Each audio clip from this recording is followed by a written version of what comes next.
मोर मालिका अमृत चैनल को ओडिशावासी को स्वागत करुच्ची। आज आम ओडिशार भविष्य मालिका शास्त्र शुणा जो भक्तर गुणगाथा को आम आम आध्यात्मिक चैनल माध्यम शुणुचे बा जो भक्त राजा जो महामहिम्न महापुरुष जी आसवे कलिजुग अंतिम समय बेलू जहाँ अंगसंग होगाकू स्वयं सृष्टिकर्ता जी केवे भी चारि जुग है आसी नथिले धरापृष्ठ को निजर सृष्टि मध्य को मानवीय लीलाखेला करने को सही सृष्टिकर्ता खुद निजे ही ओह्लाई आसवे महापुरुषंकर अंगसंग हो धरापृष्ठ को आसी एठारे महालीलाखेला करिवे जहा महाभयंकर लीलाखेला महाप्रेम लीलाखेला रूपांतरित हेबो जहाँ को महाकल्की लीलाखेला रूप से आमर ओडिशार पंचका माने निजर भविष्य मालिका शास्त्र रे वर्णना करिसेंती। तेबे सेही महापुरुषों को भक्त रूप से गुरु रूप से साधु सन्थ रूप से महापुरुष रूप से प्रभु रूप से विभिन्न रूप से वर्णना कराई भविष्य मालिका शास्त्र रे। तेबे एठी आमे आज जानिबा जे भविष्य मालिका शास्त्र रे से जो भक्तों को वर्णना कराई से प्रकृत रे किए से किभली भाव में ठाकुर को पाइबे तांको रहस्य कौन ठाकुर तांको कौन भविष्य मालिका शास्त्र रे वर्णना करछंती। तेबे चलंतु शुणिबा। दीक्षा संवाद भविष्य मालिका पुस्तक रे कथा वर्णना अछि पेज नंबर 86 और 87 रे कथा वर्णना रही।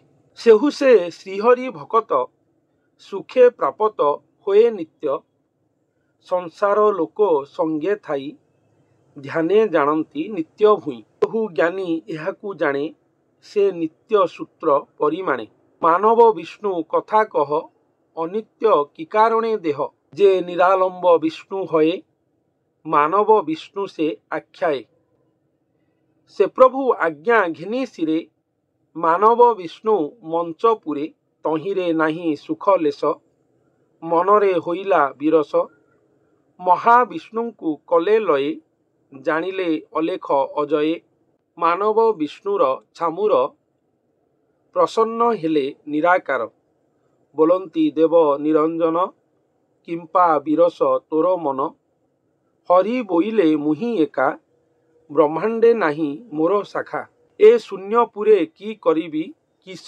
चरित आचरिबी एथिरे नाही सुख लेस कह हे अलेख पुरुष से महाविष्णु आख्या हेले जोग माया को समर्पिले बोलंती शुण एबे बाणी एतोर प्रसंग कारिणी तुम्भ आख्यारे थिबी व्रती माया ब्रह्मांड थिब पाती तुम्भर देहे सर्व अछि आगहु निर्माण करिछि आत्मा निमज्जी सर्व देख जही जेमंत रूप रेख से भावे कौतुक करी ब्रह्मांड मध्य थाओ पुरी पुणी मानव विष्णु तोष बोलंती शुण हे अशेष। तेबे एठी बहुत गुड़े कथा भविष्य मालिका शास्त्र आपण मान पाखे उपस्थापन कली।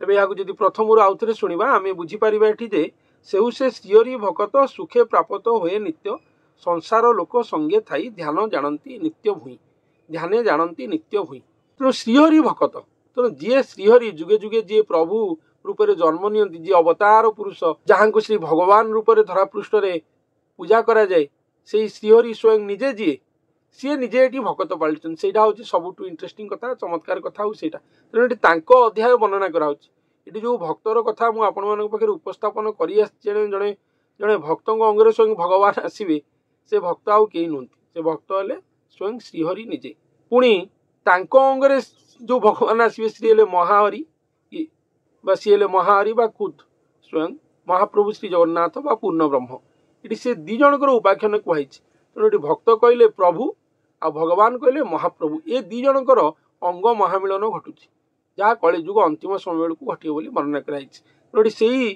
संबंध एक चमत्कृत अध्याय को वर्णना कर महापुरुष। तेणु सी कौन करती ना से श्रीहरि भकत जी सुखरे रही और संसार लोक संगे थे ध्यान जानती नित्य भूई ये संसार लोकों मेले संसारी भाव में थी साधारण जनता भाव में थी से नित्य भूई की जानती नित्य भूई कहले जोटा ठाकुर अधिष्ठान क्षेत्र वासस्थान शून्य क्षेत्र जोटा ठाकुर रही जो ठाकुर स्वयं अच्छा से निरालंब विष्णु है मानव विष्णु से आख्याए से प्रभु आज्ञा घेनी सिरे मानव विष्णु मंचपुरी तेणु से प्रभुंकर आज्ञा को घेनिकी सी जे मानव विष्णु जी सी मंचपुर रे अति साधारण भक्त भाव से जन्म नहीं से किंतु ये जन्म नहीं कि देखिए कौन देखिए ना ये कहीं जन्म नहीं मोर ये आवश्यकता कौन रही मो द्वारा ये कौन घटो यही कथा ही से निजर मने मने निजर ध्यान सूत्र स्वयं पूर्ण ब्रह्म को जनइबे। पूर्ण ब्रह्म ये कौन उत्तर देते जहाँ महाविष्णु रूप से वर्णना कराई महीरे ना सुख लेस मनरे होइला विरस। तेणु मानव विष्णुंकर मनरे विरस जदिव मानव रूप से जन्म होती भक्त रूप से थी भगवान को आराधना कर सब संसार संसारी लोकों मेल रही से विरस होती ओ महाविष्णु को ध्यान कर स्वयं पूर्ण ब्रह्म को से ध्यान कर महाविष्णु को कले लये जानिले अलेख अजय मानव विष्णुर छामुर प्रसन्न हेले निराकार। तो सी महाविष्णु को ध्यान कर अलेख अजय जी स्वयं पूर्ण ब्रह्म निराकार जे सी जापार ओ मानव विष्णु उपर प्रसन्न होइकी से उत्तर देती कथा ये वर्णना कराई। पुणी मानव विष्णु कहते हरि बोइले मुहि एका ब्रह्मांडे नाही मोर शाखा ए शून्य पुरे कि करिबी किस चरित आचरिबी एथिरे नाही सुख लेस कह हे अलेख पुरुष। तेणु से अलेख पुरुष को ये से कहते स्वयं भगवान को कहते हे महाप्रभु ये तो किसी ना ये शून्य भुवन शून्य पुर ये कि चरित मु आचरिबी मु कौन करी रही ब्रह्मांडे नाही मोर शाखा मुझे एका है बुलूची मोर ये शाखा बेली सखा बेली ये भी कहीं नहांती मोर कौन सी सुख लेस ना हे अलेख पुरुष मते कहतु मुझे रही कौन करी मते मानव जन्म देकी धरा को पठेच। बोलती शुण एवं बाणी से महाविष्णु आख्या हेले जोगमाया को समर्पिले बोलती शुण एवं बाणी एतोर प्रसंग कारिणी। तेणु ये महाविष्णु कहते निजे जे कौन पाई आपण जन्म नहीं कि मानव विष्णु रूप से जन्म नहीं कि ये धरापृष्ठ आसिक रही आपणकर कहानी कौन कौन पे आपण आसवे शुणु। ये न्यायकार निजे कहले जे कौन तांकर घटना निजे भक्त रूप से श्रीहरि जे मानव विष्णु से कहीं अच्छा ये सी निजे मानव विष्णु पचारुंट और स्वयं महाकृष्ण उत्तर देउछंती। तुम्भ आख्यारे थिबी व्रती बोलती शुण एवं बाणी एतोर प्रसंग कारिणी तुम्भ आख्यारे थिबी व्रती माया ब्रह्मांड थिब पाती। तुमर जो आख्यान रचना हेब तारी व्रतरे मु रही एठी बा तारी व्रतरे ही मुथी आपणकर ए प्रसंग को श्रवण करंतु मु ताहा कहूअछि।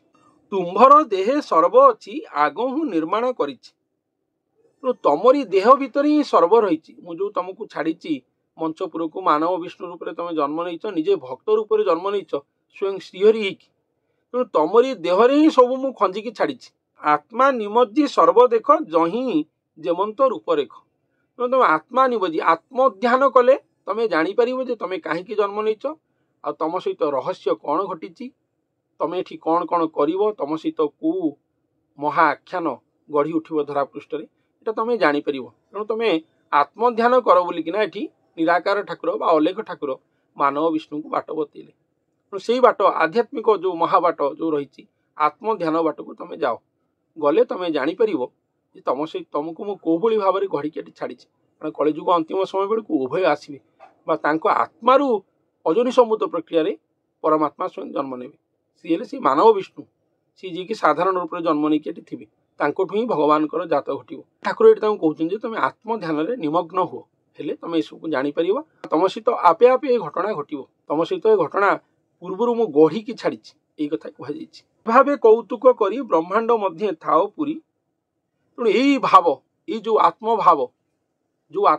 परमात्मा तुम पाखे आसिक पहुँचे से ही आत्म कौतुक भाव बा से आत्मरस मजिकी से कौतुक भाव प्रेम भाव ही तुम ये थाओ ब्रह्मांड भितर पूरी रही थाओ कारण स्वयं भगवान पूर्ण ब्रह्म आसिक तुम पाखे पहुँचे तुम आत्मारू जन्म ने परमात्मा एकात्म हे आसिक तुम सहित यही महाचरितर महाआख्यान नहीं कि तुम आसीच यही कथा पूर्व स्मरण ठाकुर निजे करोचंती। शुणी मानव विष्णु तोष बोलती शुण हे अशेष। तेणु ये मानव विष्णु एक कथा शुणिकी तोष होती जो संसार भितर साधारण भक्त रूप से जन्म नहीं कि देखुं स्वयं ठाकुर को डाकुं कि संसारी जनक मेल रही से विरस भाव बही मु कौन प्रकृति में आसी मोर लक्ष्य कौन प्रभु कर्म मोर कौन रही मु तो केवल ये आसनी ये सब तो मत विरस लगुच से जो प्रभु को पचारि प्रभु को ध्यान कर स्वयं महाप्रभु से बतई तुम ये आस तेणु आत्म ध्यान तुम निमग्न हुआ आत्मध्यान मार्ग ही तुम पाखक समस्ते आसिक पहुँचे बा स्वयं खुद मुझी आसिक पहुँची यहाँ पूर्व निर्धारित तुम पूर्व निर्धारित भाव ही जन्म होच ये तुम सहित आपे आपे महाचरित महाआख्यान धरापृष्ठ घटव। तेणु दर्शक बंधु ये जो घटनावली यह कौन सी परिस्थिति आम मानव जगतर भक्त मानकर कथा आदौ कहुँ नहीं। यह संपूर्ण एक वैलक्षण कथा बा एक एक्सेप्शनल कॉन्सेप्ट। यह कौन सी आम मानव जगतर भक्त मानकर कथा नुह। यह स्वयं प्रभुंकर अध्याय अटे। स्वयं प्रभु ही ए अध्याय को से निजे एठारे रचना करिवे महागुप्तरे। ए लीलाखेला स्वयं महाप्रभु श्री जगन्नाथंकर प्रत्यक्ष लीलाखेला ही अटे। एथिरे आउ द्वितीय कहार हाथ नाही। से जो मनीष जीए ए लीलाखेलारे तांकर अंशीदार बा नायक पुरुष साजिबे से जो स्थूलदेही मनीष बा जहाँ को भक्त रूप में वर्णना कराई से निजे ही श्रीहरि अटंती। से कौन सी छोट मोट लोक नुहति बा कौन साधु सन्त नुहति, साधक नुहति, गुरु नुहति, साधक साधन पुरुष नुहति, जोगी पुरुष नुहति। से संसार में लीलाखेला करने यही भाव से जन्म नहीं, भक्त भाव जन्म नहीं। भक्तरू से साधना करेंगे, साधना करी सिद्ध पुरुष बनवे, साधक बनवे, अंतिम पर्यायर से गुरु बनुंट। से भगवान को प्रेम भक्ति साधना यू मार्ग में जीवाई सी यू बनी किंतु वास्तव में परिचय होची से निजे ही श्रीहरि अटंती। समय अनुसार से निजर पूर्व चेता फेरी पाइबे। तांको सहित ही ए जुग संगम बेले स्वयं भगवान महासंगम घटिव तांको संगरे अंगरे।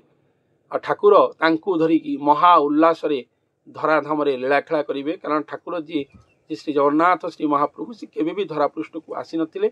से प्रथम थर पर आसवे आ जहाँ अंगरे आसवे सी कौन सी भक्त अंगरे कि गुरु अंगरे आसवा कथा ये कही ना। जदिओ से जड़े भक्त होते गुरु होते कि से स्वयं निजे श्रीहरि से ठाकुर संपूर्ण अंश कलेवर ही अटंती। आ से गाइड करी ही आणवे आणिकी तापर को आसवे। तेणु से कथा को से वर्णना करिसेंती। तम सहित जो आख्यान रचना हवा अच्छी मु तार निजे व्रती बा सेटा हूँ मोर व्रत। मुझे निश्चय प्रतिपादित करी धरापृष्ठ आ तमरी देहरे ही सर्व अच्छी बाहर कौटी किसी ना। समय अनुसार ताहा प्रतिफलन हेब बा तमरी देहरे तमरी आत्मार ही स्वयं भगवान परमात्मा जात घटव। जात घटिकी अजनी सम्मुत प्रक्रिया जात हेब। आत्मा परमात्मा एकात्म हेबे एक अवतार होगी लीलाखेला करेंगे धरापृष्ठ। तमें कौन कर ना आत्मा निमज्जी सर्व देख। तेणु तुम तुम आत्मार निमज्ज जे तुम जापर कारण तुम आत्मा कौन साधारण आत्मा नुहे, तुम्हें स्वयं निजे श्रीहरि। तेणु जी निराकार पुरुष अलेख पुरुष से मानव विष्णु को आसी यही सचेतन बाणी बा चेतना तांको भितर पुरेबे और तापर मानव विष्णु नित्य ध्यान रे नित्य भूमि निमग्न हेबे। निमग्न होकर स्वयं ठाकुर को पाई एठी मानव अवतार बा कल्की अवतार रूप में गढ़ी हेबे बा स्वयं कल्की अवतार प्रसंग एठी गढ़ी उठिब। भक्त उद्धार जगत उद्धार पाई ए महा आख्यान एठी गढ़ा हेब। से मानव विष्णु निजे मानव रूप में बा भक्त रूप में जन्म नहीं एठी महा दुख कष्ट पाइके रहिबे। रहीकि स्वयं भगवान को निजर महाप्रेम भाव भक्ति आणवे। आणिकी ही तांकरी अंगरे ए महा अध्याय रचना हेब और धराधाम यही महारचना को पाई उद्धार हेब। महाप्रलय धरार महाप्रलय हटिब, जगत भगत उद्धार हेबे। एठारे पुनः धर्म संस्थापन हेब। तो समूले दुष्ट दुर्जन म्लेच्छगण एठारू नाश जीवे। पृथ्वीव्यापी म्लेच्छ नाश घटिब, म्लेच्छ संहार घटिब। कारण ठाकुरंकर कल्की अवतार प्रसंग होउची म्लेच्छ संहार एक प्रमुख कारण। तेणु पृथ्वी संपूर्ण दुर्जन मुक्त होई पुनः श्रीसत्य जुग धरारे संस्थापन हेब। एथिपाई खास मानव विष्णु प्रथम आसी भक्त रूप में जन्म ही एटी थिबे। स्वयं ठाकुर ही तांकु बाट कढ़ेबे। बाट कढ़ी नहीं पूर्ण अवतार बा पूर्ण स्वरूप अंगरे अवतरण करी एठारे अवतार धारण करी निजर मानवीय लीलाखेला करिवे। तेबे ए अध्याय महागुप्त अध्याय रूप में संगोपन महासंगोपन गढ़ी उठिबो बोली भविष्य मालिका शास्त्र रे अनेक स्थान रे उल्लेख रही। मु आपण मानक पाखरे मध्य पुस्तक प्रमाण सहित उपस्थापन करियछि। तेबे एहा ठाकुरंकर संपूर्ण निजस्व व्यक्तिगत लीलाखेला अटे। यहाँ भक्त माने जानिबे समय अनुसार। तेबे ठाकुर निजे निजकू उन्मोचन करिए बोली मध्य भविष्य मालिका शास्त्र रे उल्लेख रही। तेबे से केबे केउठी किभଳି भावरे उपस्थापन करिवे निज ताहा पंचसखा मानकु मध्य संपूर्ण अगोचर अटे। पंचसखा मानकु विभिन्न ठिकाना दैचंती। सेमाने निजर पुस्तक मानकरे जहाँ भविष्य मालिका पुस्तक नाम रे वर्तमान उल्लेख कराଯାଇଛି सेथिरे सेमाने उपस्थापन करियछंती। तेणु भगवान एक प्रकार प्रहलिका ही सृष्टि करछंती जहाँ फल कि समस्ते तांकु जानि परिबे नाही बा कदापि ही तांको ठिकाना पाई परिबे नाही। से जेबे परिप्रकाश करिवे भक्त मानकु सुनिश्चित उद्धार करिवे बा भक्त मानकु डाकी जे जार भाग देवे बोली वर्णना कराई भविष्य मालिका शास्त्र रे। समस्त भक्त जगत जी जोटी भी थाउ, ओडिशा रे थाउ, भारत रे थाउ, भारत बाहर थाउ, केही एथिरे उणा पड़िबे नाही। जी ठीक बाटे थिबो भगवान ताकू निश्चय उद्धार करिवे बा निजर कृपा आशीर्वाद देवे। किंतु सबकिछि सेही श्रीहरि भक्तों माध्यम रे हबो बा सेही गुरुंको माध्यम रे हबो। गुरु बिना भगवान गति नहीं बोली एटी भगवान निजे निजर वक्तव्य को प्रदान करछन्ती बा श्रीमुख वाणी को उपस्थापन करियछन्ती। तेबे आज भविष्य मालिका शास्त्रु मानव विष्णु किभଳି भाव में आसी एठी गढ़ी हेबे और स्वयं भगवान को पाई कल्कि अवतार धारण करेंगे से संबंध ही आपण मान पाखे उपस्थापन कली। मु मोर आगामी अध्याय आउ किछि नूतन मालिका अमृत सहित आपण मान पाखे उपस्थित हेबी। धन्यवाद।